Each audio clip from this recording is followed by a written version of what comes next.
Well, I've introduced Margot already, and just to say again that she's moving in a couple of weeks, really, although I think you've moved house. Wednesday. No, we moved our house on Wednesday. Oh, you moved house on Wednesday, right. So in the throes of all those changing jobs, she's come to speak to us, and I think that's tremendous, and we're absolutely delighted you've taken time out to do that in the busyness of all that. So now we move on to Cherishing the Earth, and to care for God's creation. Thank you. I have a Facebook page because I've been a student minister, and I felt last night by putting up on my page, how did I end up moving house and giving 2 lectures in Cambridge at the same time? But it's actually really good to come here because it means we've had to pause and actually not concentrate on all our worldly possessions, which perhaps if we downsized more would be a bit easier, and focus on our key passion. Martin and I wrote this book together. Martin's an environmental biologist working at Oxford Brookes, and we've been working for a long, long time together on environmental issues and involved in a local Christian environmental group in Oxford called SAGE, which has been going since about 1990. So it's one of the oldest, if not the oldest, kind of locally based group. And it's actually registered as a fresh expression of church because it's sort of trying to do church in a slightly different way. It's not a congregation. We encourage, certainly don't encourage people just to have that as their church link, although it is a way in which some people find their way into church or back into church, or somehow hang in there when they're perhaps at a time when something has gone wrong in one place and they're moving into another. So it's had a quite a significant impact in many different ways. And we've been dreaming about writing this book for a very, very long time. And it's been something that it's been mulling and we've been thinking about and trying to think about. As it's gone on, I suppose it's got more urgent, because if you think, well, why write this book? Why put it together? I suppose you'd say, well, the global situation is that we've got this incredibly serious problem. That's in fact Borneo, where in 2006, when that picture was taken, the cloud that was over a huge region was so great that the local people were getting respiratory diseases as a result of it.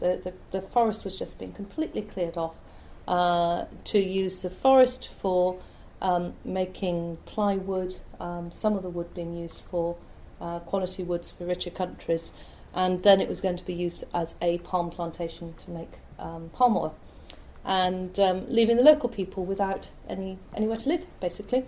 And also the Borneo owl wouldn't have anywhere to live either. But that, if you like, is typical of the serious problem that we're facing worldwide, with environmental catastrophe all around us and looming this century. And then we try and say, well, what do you do about it? And we see so many kind of Christian responses to climate change. And we felt, well, and it was something we ourselves were doing as well. If we weren't careful, the response could be, well, change your light bulbs. Armageddon's coming, but don't worry about it. Change your light bulb and all will be well. And we realised that actually it was much, much more than that. And I think, as was coming out of the discussions earlier, and John was saying, that the response we have to make is a fundamental one. It is a call to make something huge, something different. I think this point in history for the church is as big as 200 years ago with Wilberforce and the ending of slavery.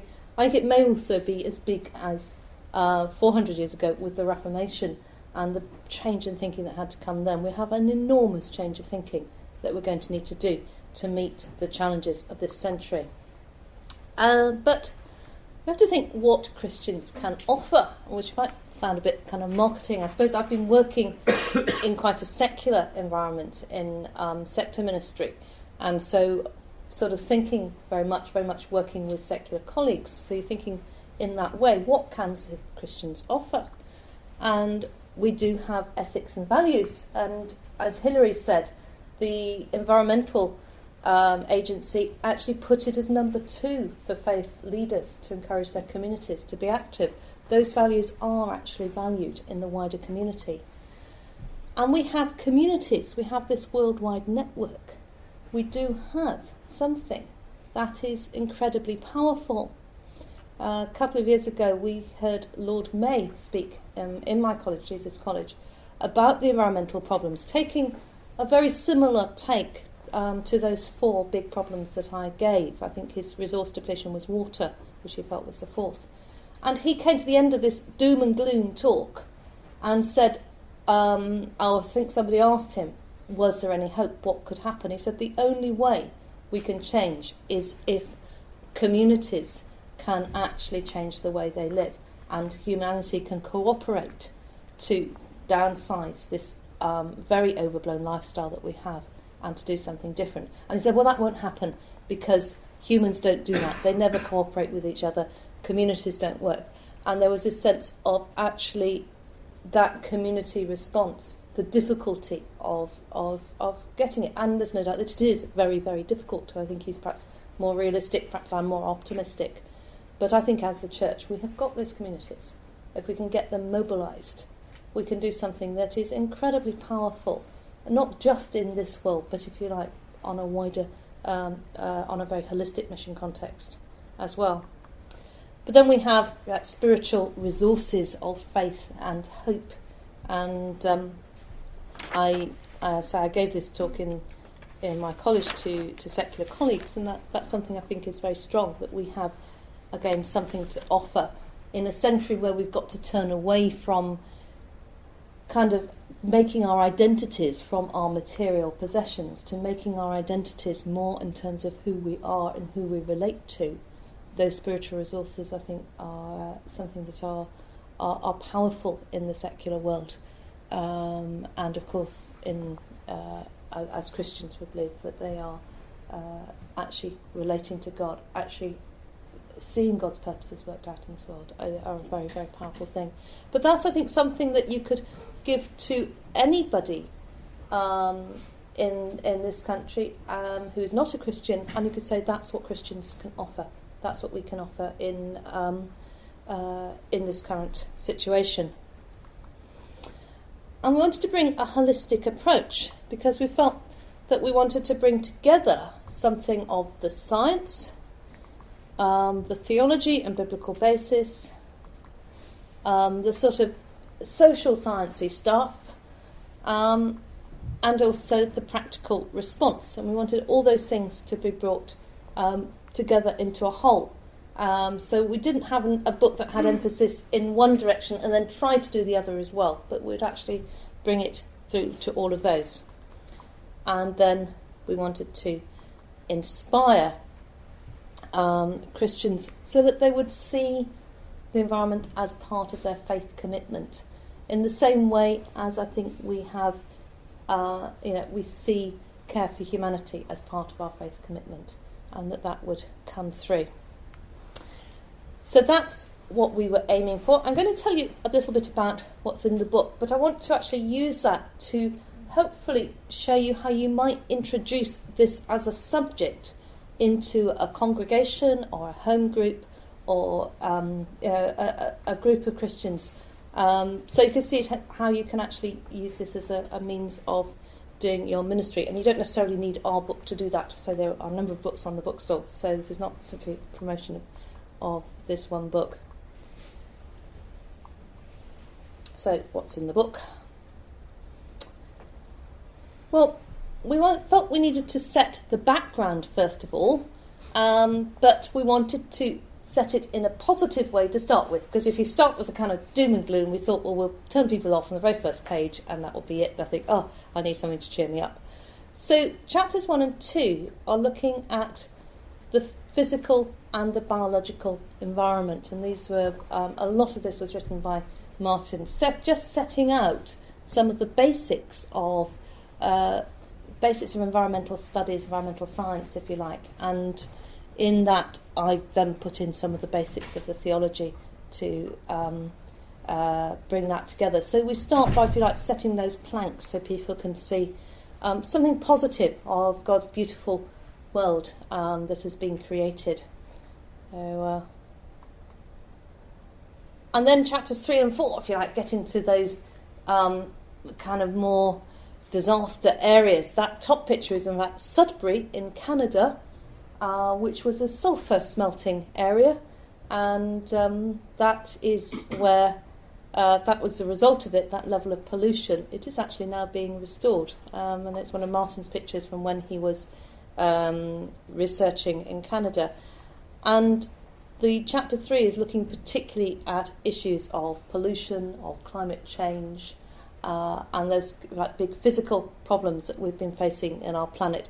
And really having seen those go from, if you like, local, regional and national problems to be an international, global one, as we've come to see the impact globally of the pollution we have been causing.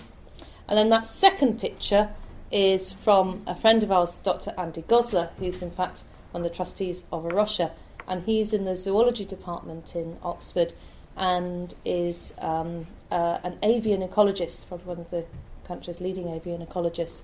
And he gave us some of the stories that we put in.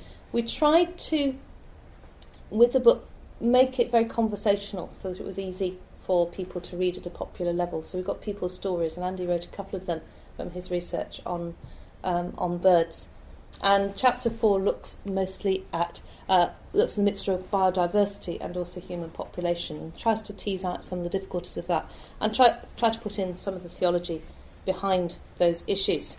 So that's the, if you like, the first 4 chapters, putting those, laying the foundations with those things. Then the 5th chapter looks at history, and the impact of church history, the impact of the different generations of the church, and the way environment has been tackled, which has not at all been, as in if you've read Lynn Wright's essay on the church is very negative towards the environment, it has been of different patterns, at times very positive, at times less so, and very much depending on the teaching of the church leaders as to the approach people have taken. And some lovely examples in history, such as the Benedictines, who had an idea that a monk shouldn't be a wandering friar but should be placed in one place, and of working and caring for that one place that they live in, and seeing their farming almost like a sacramental thing, sort of tilling, breaking up the soil. And other places were that, as well as some of the more negative things, like the impact of some of the philosophies that are very anthropocentric and therefore very denigratory of the earth. So that's looking a little bit at history, and we tackle some of the controversial issues in that as well, and things like creation and evolution and those sorts of things. So those are the theory chapters. And then the second half of the book goes through to some of the practical things. And I think if you're going to be talking about environmental issues in the church, in your congregations, in home groups and other places, there has to be some kind of theoretical basis to start with. There's a basic amount of knowledge that people need to have to then be able to move forward, because we've so often looked at the scriptures, looked at what it means to be church with a particular view in mind, and you come into looking at something with one particular perspective, you very easily come out of it with the same one. And so it's actually getting people to look at things afresh, and getting people to look at traditional verses, maybe like John 1, from a fresh perspective, and that can then begin to turn people's thinking and give people a different idea that maybe isn't one that is a divergent. Many people feel worried that environmental theology might be taking people away from the true, real focus of preaching the gospel or caring for humanity, but actually is showing them that our God is just a whole lot bigger than we've ever thought and we've ever realised. And taking this much broader, wider, holistic view is actually very exciting and will reinvigorate mission in every way, and far from take away from it, will actually increase it and strengthen it. Chapter 6 is looking at individuals, and that top picture is actually of the back garden of a lady in Oxford who decided to retire, to downsize, to a sort of ordinary-sized house in Oxford and to try and make it as sustainable as possible. She didn't want an eco house that had kind of grass on the roof and was specially built and terribly expensive. She wanted something that was a typical 3-bedroom Oxford semi, which would have ideas that people could take away and think, oh, I could do that in my house too. That's actually putting a water tank in the garden to collect rainwater, which is quite a big thing to do. But that then is being used for all of her grey water, for washing, for showering, for things that you don't need purified water for. And she's put solar panels on the roof. She's done all sorts of different things with this house. And it's now become a show home for people to go round and then to see what they can do. She's a very hospitable lady, and she loves inviting all these people in. And they come in from the local council as well as from churches and other places to see what they can do to make their house more sustainable, to reduce energy use. And of course, in the long run, that is also cheaper for people, which does help. So that's looking at some of the things that we can do as individuals, that anybody can do, which starts at changing a light bulb and ends at some bigger changes of lifestyle and of simplifying some of the lifestyle patterns that we've developed. And the bottom one there is looking at caring as communities. And that's actually my vicar brother, who is vicar of 6 parishes in Somerset. And he had a field that was glebe-land and designated to be the next bit of churchyard. So as his churchyard filled up in his main church, that field was then going to be consecrated and used as churchyard. But that's probably about 10, 20 years down the line. It's just kind of there and designated, and it was used for grazing horses or something like that. The lease came up. They had to decide as a PCC what to do about it, and somebody had the great idea of offering it as allotments, because there was a shortage of allotments in the village. They're becoming very, very trendy, and they thought about it, and they passed this as a PCC motion and got it through the relevant diocesan committees, and so that is what is happening. It's right next door to the churchyard, right close to the church itself. They have set up community allotments, and it's been a very successful scheme. They also did a little renovation project to their church tower to give them a kitchen and a loo, and they make that loo kind of semi-public to the gardeners so that they can actually use it. And there have been some practical issues with that, muddy feet and the rest of it, as you can imagine, but they are working on that and getting that together. And Mike was so pleased he won one of the Church Times Green Awards last year for his churchyard allotment project. And that's in fact their harvest festival that they decided that they would have as a festival service, have it in the church, but at some point go out and go and sing a hymn and pray a prayer next to the allotments and with the local people there. And what it has done is enabled the local community to engage much more with the church and the church with the community, and for them to see the church as maybe relevant. It's a very good starting place for engagement. And there are many, many projects that you can do as community projects to be involved locally that come out of this. We've got another friend in an Oxfordshire church, who is in an area that are trying to be low carbon as an initiative, and the various things are happening in the wider community. And they've got a Victorian church that's quite nice, but it's not absolutely stunningly special. And as usual, the south side of it is facing away from the road, so it doesn't actually get seen very much. But it's a very, very good place to put solar panels, and they're trying as a community to maximise their solar energy and try and use it as a community sort of grid in terms of providing energy. And so he's just going through the process of taking that to the DAC, then trying to get a faculty to see if as a wider community in his parish, they can actually have solar panels there to produce energy.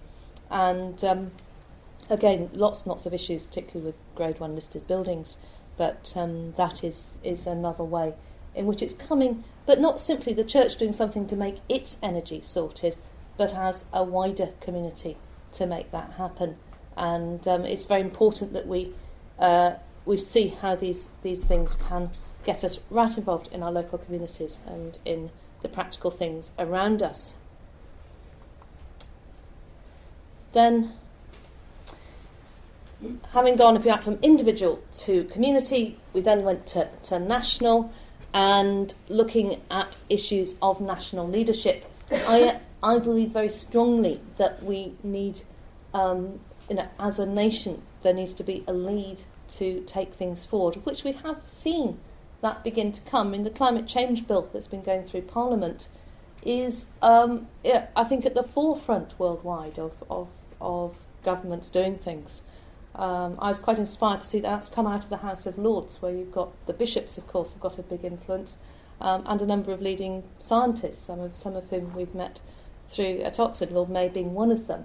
And it's quite interesting to see how that has maybe created a situation where we're beginning to get some of that leadership coming. But we need to then support that at grassroots level. One of the things we've looked at in that national chapter is the issue of agriculture and rural communities, and the way we need some leadership there. There has been a kind of globalisation of our agriculture. We've been importing our milk from Poland and vegetables from Africa. We've got to find ways of actually living a bit more sustainably, of reinvigorating our own, maybe nation's agriculture, of minimising transport, and how do we get involved in all those issues. And if you go into a rural parish or a smaller town, you may well find yourself involved in a lot of those issues, and it's a sort of way of practically engaging that you will then find brings you right alongside the local community. Just give a little wave of CRES, which is the Certificate in Christian, Rural and Environmental Studies, which are a number of CRES people here today. But this is a part-time distance learning course that has regular sort of day meetups, so you're not kind of completely left on your own. But it's a really good thing to do. Anybody going into a rural parish after a curacy, or even into one as a curacy, or anyone then involved in that sort of situation and wanting to give something to a lay team, it's a very good course to introduce people to. So just to let you know, that's based in Cuddesdon in Oxford, and Martin, my husband, leads it. John Whitehead is here, is on the organising committee. So it's a good one to think about, to be involved in. And also in terms of, it does both rural and environmental. We are working on maybe a slight urban strand as well for those in urban communities who want to see how to move that for environmental things. And that, I think, is a very good way of looking at things. So the national leadership, looking at all of those issues, transport, of course, energy, all those big issues. Last year, or was it 2 years ago now, 18 months ago, we ran a day in Trinity College in Bristol, Theological College in Bristol, which was looking at the Severn Barrage, and looking at that from various points of view, from engineering points of view, from environmental points of view, and then trying to look at it ethically and theologically. Would this be a good way ahead to reduce our energy costs? And it was called Environmental Decision Making, Does Theology Help? And I think it shows where we ought to be coming from. We ought to be saying, well, we have got something useful to say, useful to give. The outcome of that was actually say, well, it probably did, but unless we get on and do it quite soon, we won't be able to afford the energy needed to do it. And that's one of the issues that we've got at the moment. We've got quite a narrow window to shift, and we are well behind in Britain in terms of shifting onto more sustainable energy sources.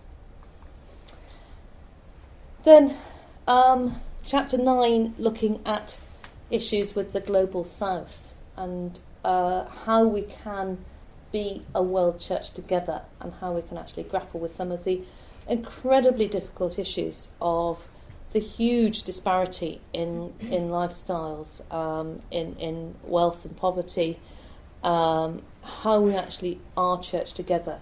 And the picture there is from Bangladesh.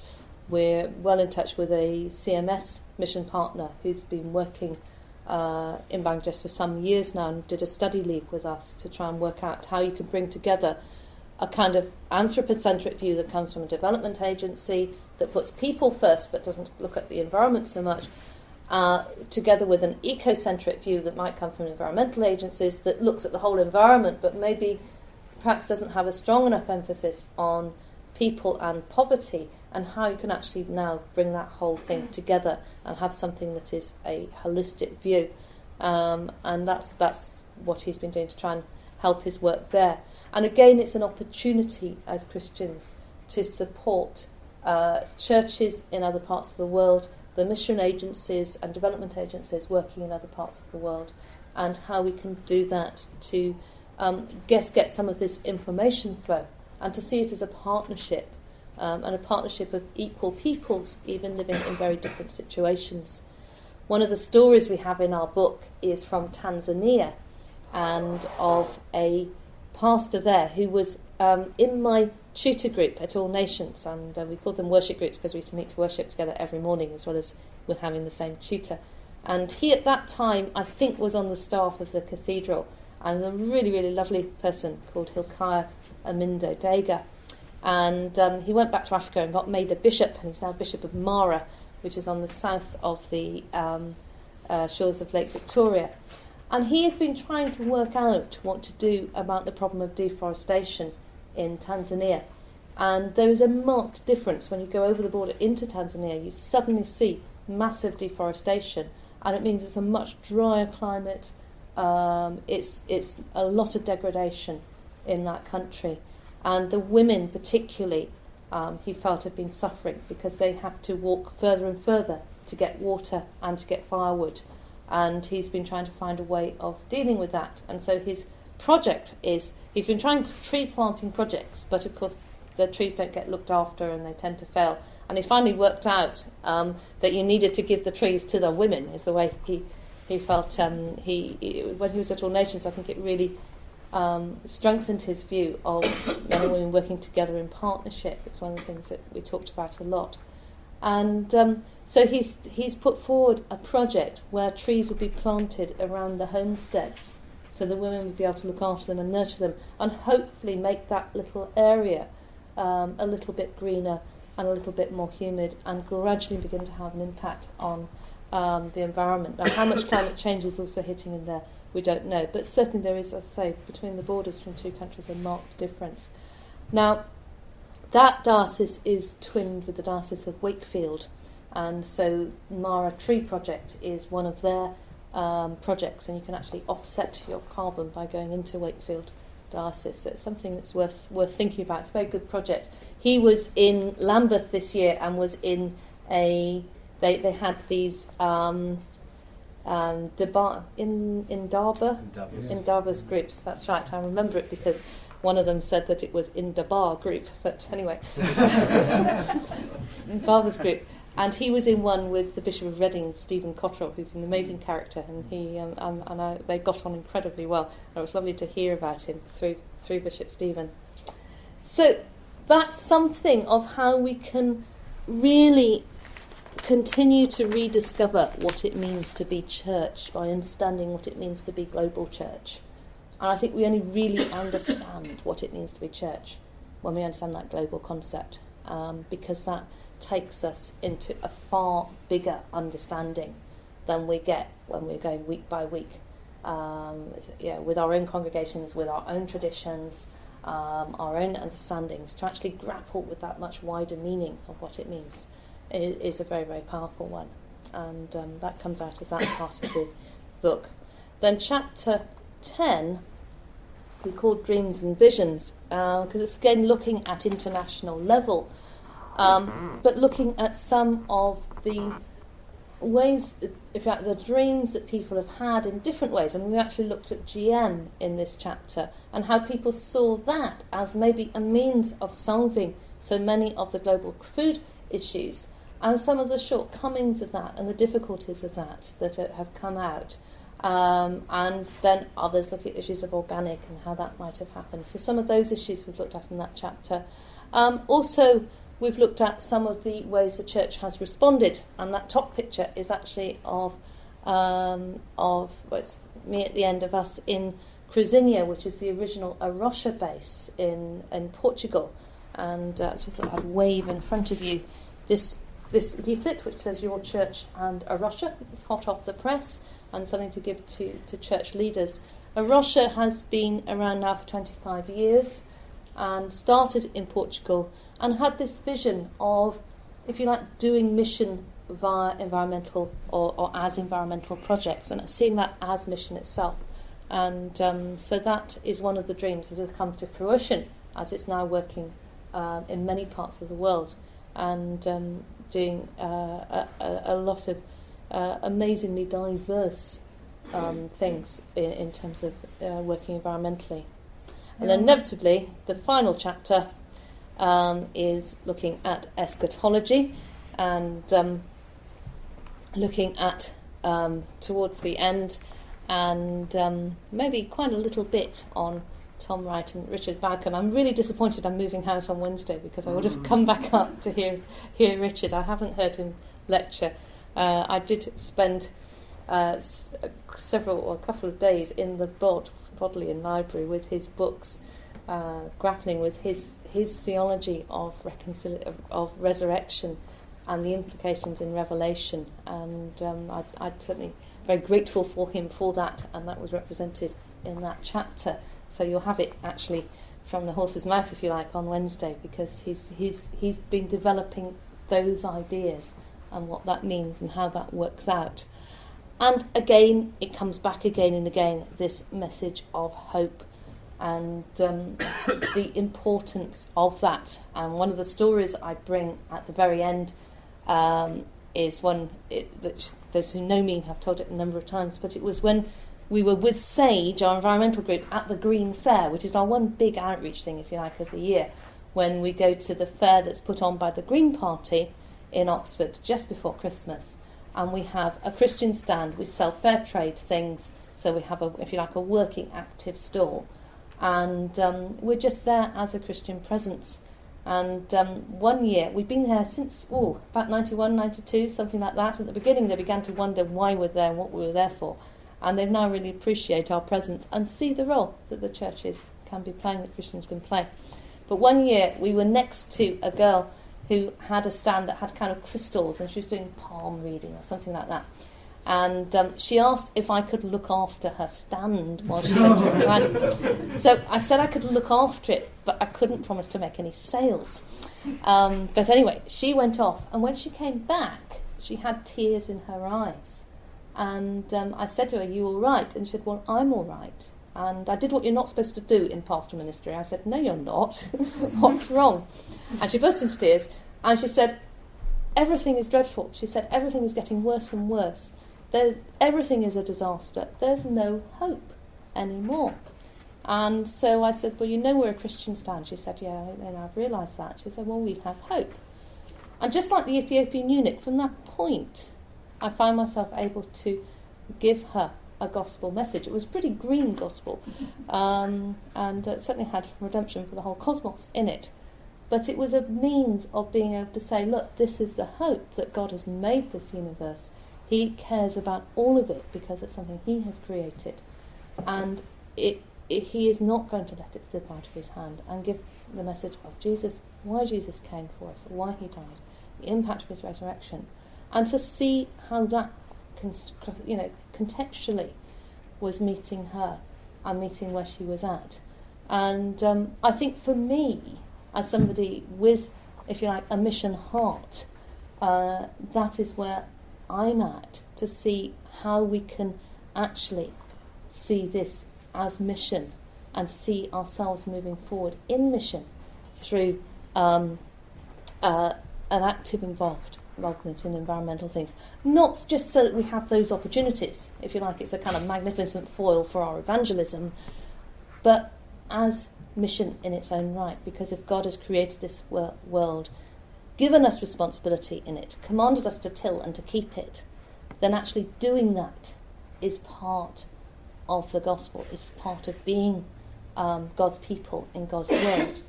But in doing that, we will also bring the message of care for people. We'll also find ourselves discipling people. We'll also find ourselves proclaiming the kingdom, and we will be seeing people come to faith. I'm very, very sure of it. And it is that holistic way forward that I think is something I very passionately believe in. I've just got a couple more to give you, just to say there is a website if you want to have a look at any more. And there's some downloadable Bible studies if you want to use those 6 studies to use with home groups. And then finally, just to remind you again, the Hope for Planet Earth and the... Can I make it go? Yay! There you are. The Cambridge Day. So I hope that's given you, just in a nutshell, not simply, I didn't want it just simply to be a kind of, this is our book, but actually the sorts of ways in which you can engage with this and then make it real for the people around you, and take them with you and excite them and infuse them as a way of being church in a new way, which is a very Jesus-centred discipleship way forward. So thank you very much.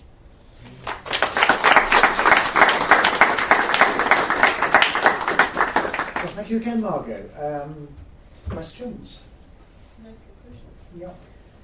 In your chapter 9, you mentioned global South. Do I understand correctly that this denotes Africa and Asia together with more countries? Yeah, I mean, it's very difficult to know the terminology. I mean, the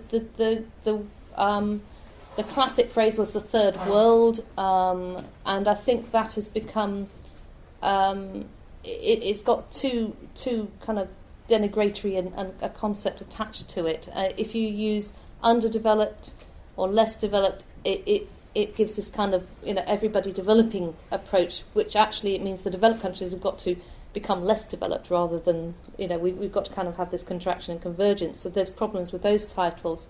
If you use Global South, you've got slight geographical problems because you've kind of got the South and the West, and parts of the world that are not actually Global South are close to that. It's difficult to have an actual term. Low-income countries probably overall the best one, but that's a very economic term, and so but it's a euphemism for saying the poorer parts of the world, I suppose, is the way of putting it. So you also mentioned that one of the aims is increasing their wealth. But my question is as follows: if they are increasing wealth, it's automatically increasing consuming power. And don't you think that increasing consumer of these hugely populated countries would influence additional ecological threat? Yeah. And that's exactly the dilemma that we're facing now. I mean, 2 of the key countries, of course, China and India, where you've got huge populations developing very, very fast. Car ownership in China, I think for this decade, the increase in ownership was projected to be the same as the entire car ownership of the United States of America. So you think of that many new cars in a decade, I think you can begin to see why we're in such a critical global time at the moment. But can we say that we've had cars all our lives and enjoyed them, but we're somehow more special than the Chinese and they shouldn't have them? We can't do that. That's not a moral position we can take. So how do we actually have what's called this contraction and convergence? How do we contract so that we can somehow converge and meet the lifestyles of those aspiring nations who are aspiring to the lifestyle that we have? And the only way we can do it is to dramatically downsize our lifestyle. And that's a very, very big issue, and that we come back to the sacrifice that we may need to make, but what we do need to make. But it's not straightforward. One way is to seek to encourage and resource sustainable energy development in the poorer countries, and that's something we can give of resources to do, so that they are not carbon-based energy, so that new economies coming up are less carbon-based than our own, and that's one way we can do it. But I mean, China have got a huge amount of coal resources that they're using, and it's quite sulfurous coal as well. It's not clean coal. So we can't say to them they shouldn't use that, but the impact on again, they are producing, I think, a new coal-fired power station every week at the moment, and not sequestering the carbon, so that's just kind of belting out, the sulphur's belting out. What do we do about all of that? Well, I suppose another issue related to that is technology. I mean, cars that don't run on carbon fuels and so on. I mean, for us, we've got to start with us with that, haven't we? But hopefully we can make that viable elsewhere as well. And it is, yes, using that technology and trying to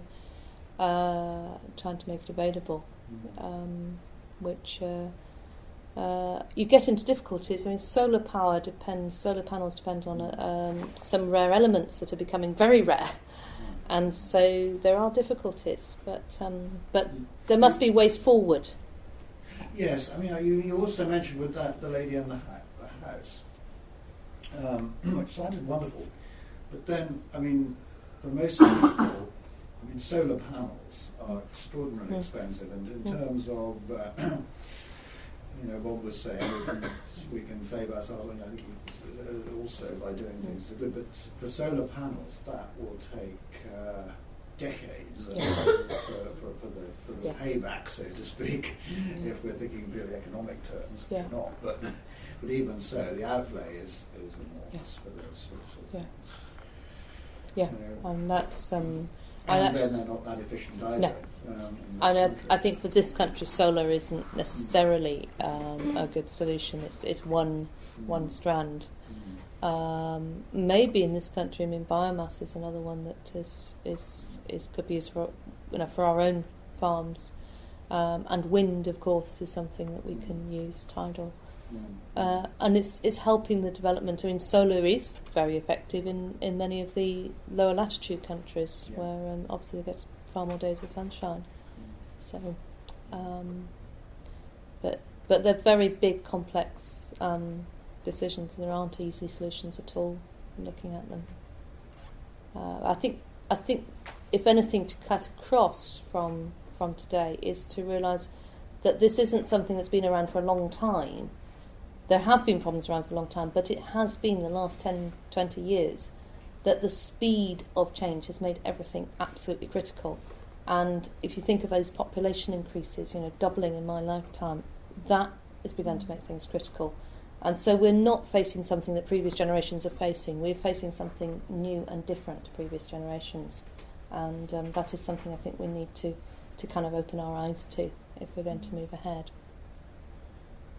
Is it just worth saying, not because you don't know this, but for other people here that might not, that actually sort of alternative transport solutions like biofuels are actually not necessarily a solution, because they involve massive amounts of deforestation to plant the crops that you can make biofuels from. So there's complications even in what's seen. The government's got sort of seemed to go on board with biofuels a few years back, and conservationists have sort of been saying, hang on a minute, it's not that simple, and you make the problem worse if you're not careful by what seems to be at the superficial level a solution. Yeah, so biofuels, somewhat like that Borneo example, is almost certainly being used for biofuels. In other places, in Sri Lanka, they're using biomass of fast-growing plants locally of land that had already been cleared and was being used as plantations. That is very effective. And I think in this country, growing willow or whatever on farmland that is not being used, it is taking land out of food production, is potentially right. So it's a matter of knowing. Last year, the price of wheat went way up, and one of the things was that the US bought up a huge amount of wheat worldwide, including almost all of Canada's export wheat, and that was to be used for biofuels. And so we are likely to get competition between food and fuel, and that's something to think about: food for the poor and fuel for the rich, in very simplistic terms. Yeah. I think it's a great idea to do small-scale farming, but the trouble is that you come up against EU regulations, and so possibly that's going to have to be a whole area that gets really challenged. So that local communities can grow their own produce, can sell it without being stopped from doing that. Yeah. Now, ironically, the EU, a lot of their common agricultural policy was geared towards small farmers and the size of farm you had, particularly in France and Germany, which didn't fit our post-war larger farms that we had gone for.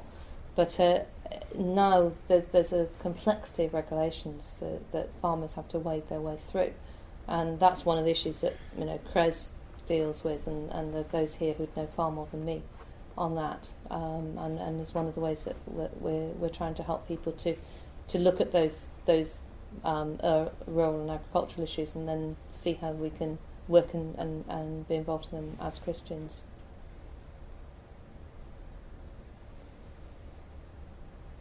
Another issue you raised, I think, was to do with imported food, and it seems to me again that there's a bit of a trade-off, because if we're supporting poor countries with exports, then that's helping their economy. But on the other hand, all the miles for imported food adds to the global warming problem, and it sort of swings and roundabouts. Yes, so part of that problem has come about in the globalisation of having export markets, and the World Bank, in giving out loans in the 1990s, were giving them that out on the basis that countries would then open up their markets to external companies. And so they were being almost having to set up export markets. And the idea was that would then bring more income into the country. One of the problems was they all tend to go for the same primary resources, like cocoa, coffee, tea. And of course, as they then flooded the market with those products, the prices collapsed, and then those countries suffered from it. And meanwhile, they found they were exposed, and some of their fledgling industries were exposed to competition from companies outside, which they couldn't then kind of ring fence. And so there's been quite a lot of the economics has been really has made it very difficult for those countries who are at the bottom of the pile. And I think one of the ways in which a lot of the kind of the Millennium Development Goals and trying to work internationally has been to try and rethink that, and to have something that is going to be more sustainable, and maybe is to encourage less of this global market economy and more of a locally sustainable economy. And that's beginning to come in international thinking. But I think in a sense of let's bring some income into these countries, cause a whole load of other problems. And as you say, once you become dependent on those exports. But if they're using that land, which was previously used to produce food for their families, yes. You kind of think, actually, there must be a better way, really. Yes. Yeah. There's one of the problems that there is a massive market in the West among low-income families for low-cost goods, and that is providing. Maybe you were saying a little bit, about why should somebody in a car or in China be denied a car because they're Chinese, whereas we've had cars all our lives. And isn't the same argument then applicable to low-income families in this country who want a flat-screen telly, and the fact that it comes from China, and it was low-paid workers were used? Is of no concern, because you want to aspire and you want to have something which other people have, and the fact that market is there, I imagine. That's almost, it's not the groovy middle class people that you really have in the battle. It's people who are aspiring to something else. And I imagine there's huge numbers of low-income families or middle low-income families who will be pushing that market, especially for food, probably more than food and clothes, probably. And we had, because of the way our agriculture went, we had the expectation of cheap food, which was not necessarily, say, the same in France, where we didn't have that. And we know the proportion that we spend on food now of our income to the 50s and 60s, Martin probably knows the actual figure, is minute. We tend to spend around about 10% of our annual income on food. And back in the 50s we might be spending 30 or 40%. So food is very, very cheap in real terms now. It's incredibly cheap. So even if it goes up a bit, it's still, which it did do last year, particularly in this country, it's still very, very cheap indeed. But of course, if you get the biofuel problem last year, and increasing in food prices, didn't really affect this country terribly much, but it sure did affect places like Mexico and parts of Africa, where it really was a terrible thing. So yeah, you're right. And the other element maybe to bring in is that of debt. And many of the low-income families in this country who have been buying all these goods have actually been buying on credit, and that whole issue is now, that is really being exposed, and a culture of credit that we've been having, and I think as church leaders, these are things we need to engage in. We need to think about debt counselling. We need to think about how we can actually lead communities to value themselves for who they are rather than for what they own, and how you can encourage that without having a false kind of hair shirtism or uncomfortable homes or drafty freezing cold homes, but how can you actually do it in a way that is positive and will give a better way to live, in that sense. Hilary, you? I was just going to pick up on the cheapness of food, and of course the other side of the coin to that is the statistics that tell us how much food gets thrown away in this country. Yes. If we had to pay 30% of our annual income for our food, I doubt if so many people would we're throwing away about over half of it. Grief, is it over half? Over half the food bought for Christmas was thrown away. Yes, that is, I mean that's a huge. I think that's a huge moral issue actually. When you know that, how many people on Christmas Day would have died of malnutrition. It's just a vast issue. And they're predicting that 90% of the 5-year-olds we have and under that we have around now will be overweight or obese by 2050. So that generation are heading for obesity if we don't do something. Is the amount of food we throw away to do with the sell-by dates and all those things? Is that part of it, or is it sheer waste? I think it's a mixture of the two. Part of it is sell-by dates and increased understanding of food safety, although food-related illness has been increasing. Food poisoning has been increasing, so that's difficult to align, and that might come from reporting more than anything else, people actually calling the doctor. But I think as well it is people just buy more. They have more freezers, more fridges, they buy more, they fill them up and then they throw it away. It's quite complicated, isn't it? Because it goes along with all the packaging, which then feeds into the sort of other environmental issues of what we do with the packaging.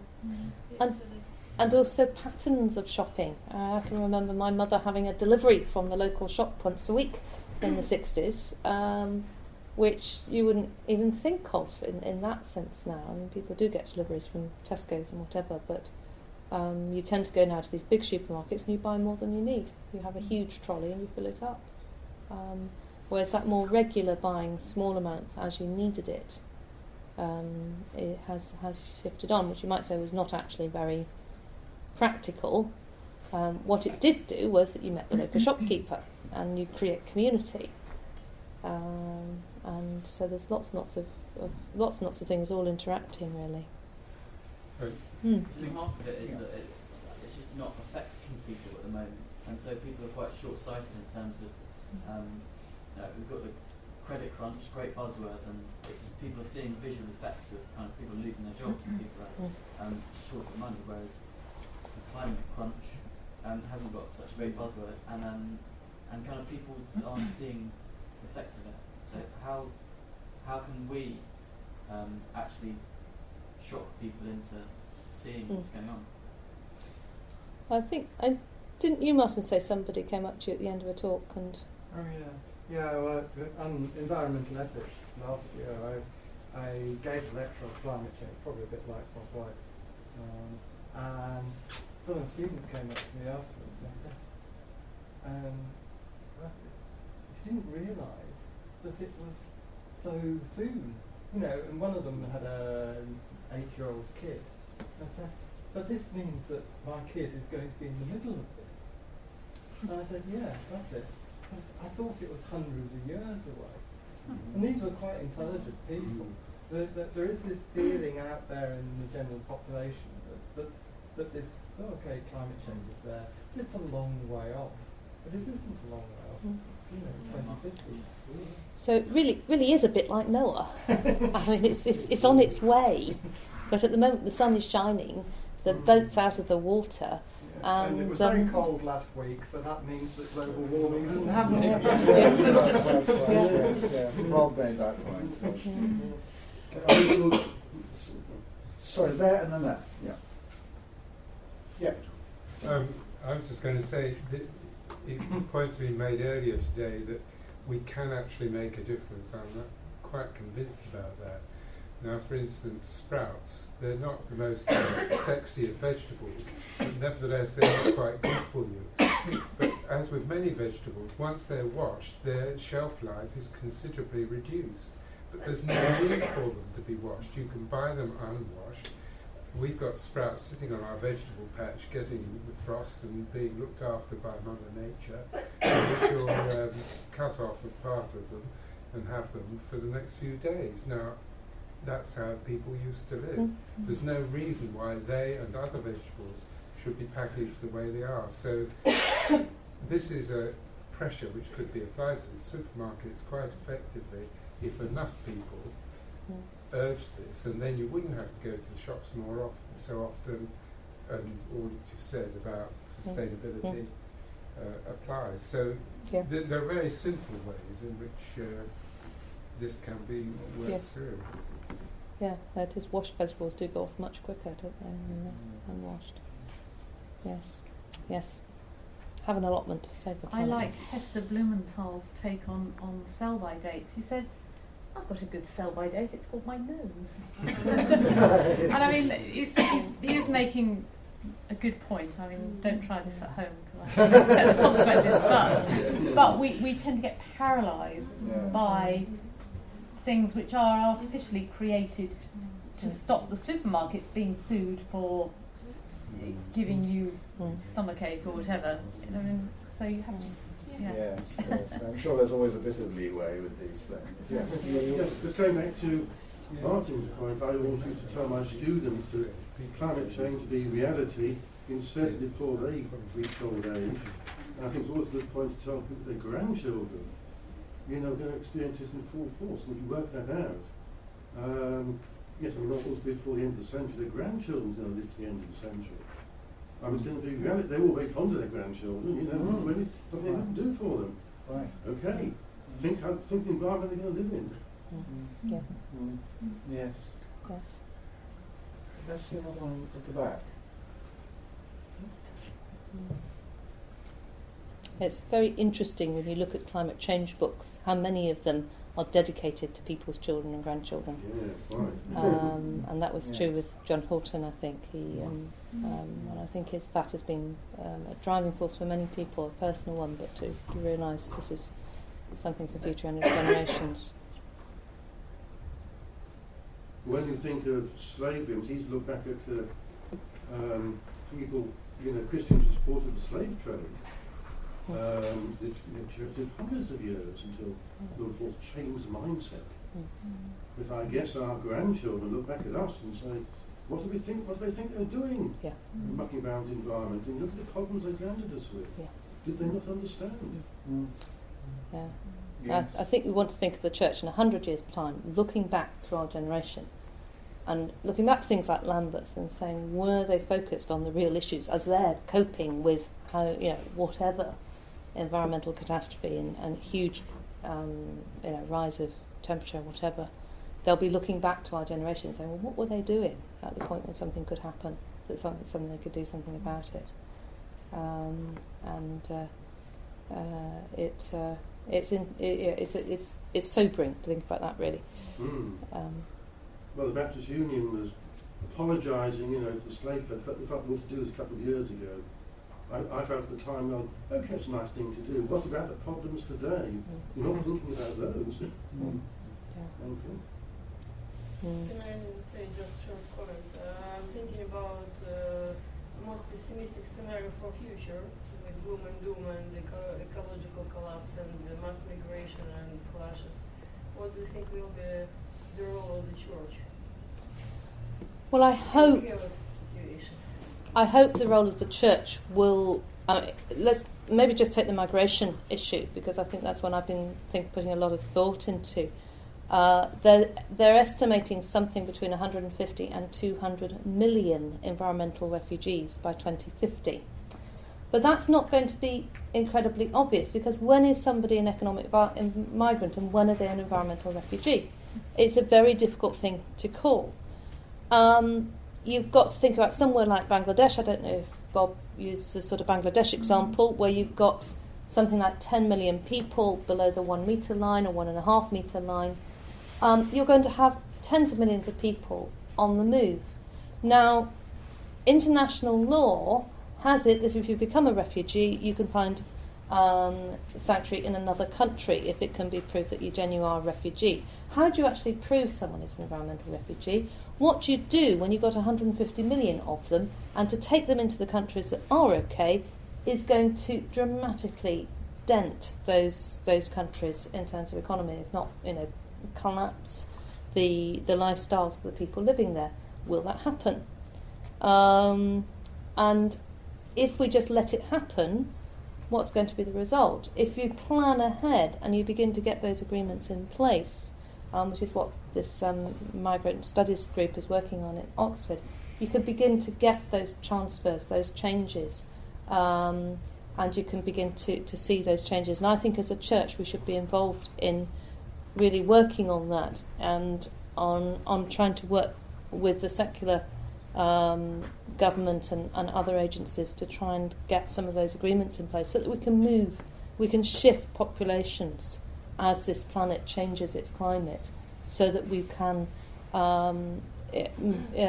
minimise the suffering that is almost certainly going to come. Otherwise, I think what might very well happen is that the countries who are wealthier, who are ironically, many of those countries are places where the climate is going to be, stay reasonably livable in, will just simply pull up the drawbridge, and that could be catastrophic. I know that the interests of church, because of humanistic, humanitarian issues, would be to protect these people. Because as I mentioned in Malta, there is already clash between church, which tries to protect the immigrants, and the population. Yeah. And then already in conflict with their own communities. Yeah. And that is, again, we may come into conflict with the people around us if we're speaking for the poor, and if those poor are either in this country or in other countries are of, say, immigrants or others, and that may be something we have to face up to, and the consequences of that. Yes, that may not be easy. I mean, you're not always making yourself popular if you go and visit an asylum centre or something that's near your parish or something like that, and it's a tricky issue. Having your congregation with you can be a challenge. Any more questions? Oh, you seem to have a couple, yeah? I was just interested to know a little bit more about SAGE. Yeah, well, SAGE started, as Margot said, in 1990. It started actually in St Aldate's, which is a big evangelical church in the centre of Oxford. And then we kind of spread out, and we've now got around about 200 or so people on our mailing list. And it's got a very flat management structure, so it kind of it's very there's no management. We just kind of run it, and essentially we have things like practical conservation meetings. We do lots of walks. We do a lot of speaking in churches and services. We bring out a little magazine, a little newsletter 3 times a year. In fact, we've just done the latest one, uploaded it now. And generally we act as a kind of network in our area for those people who are those Christians that are interested in environmental issues. we've networked with, I mean, many of the people that Margot was talking about, the lady over at Stedford who did the house project in Headington. She approached us and we actually took that project under our wings and basically on the website you can see right from the beginning of the project right the way through to the end, so you can follow all of the stages of the project, and then that won the Observer Award for Green Awards. So and we just try to network all the people that are involved and bring them together. And more recently, we've done a lot of work with the Oxford Diocese.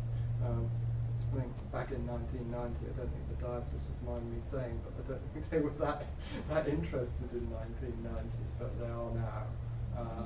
They've been, Margot and others been busy putting through a climate change motion through the diocesan synod, and there's a lot more linkage. So I think people were asking about this, is it a top-down or a bottom-up? And I think it works best when you've got both. And now, I think for the first probably 10 years of Sage's existence, it was really bottom-up, not much top-down. But now we are beginning to meet, and we really are beginning to meet, and that is a good thing. And when you've got that, I think you have got something quite powerful. So this is just within Oxford and the diocese, not just... Well, it's the Oxfordshire region, really. Yeah. I mean, but people use our website a lot because we've got a lot of resources on it, and it gives people ideas. So we've got Bible studies and all kinds of stuff that's up there. So we know that people look at it from wider afield. But it's I think it's a kind of a model for what other areas might decide to do, and we keep wanting other areas to do it. I think it's a good way of getting Christians involved in these issues. And it's not just Anglican either. No. It's everything from Catholic to Pentecostal.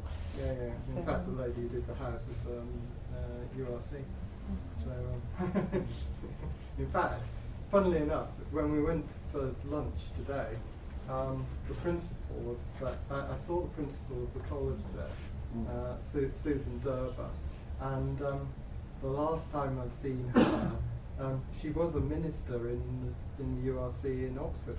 Last time I'd seen her was when we did Environment Sunday for her church.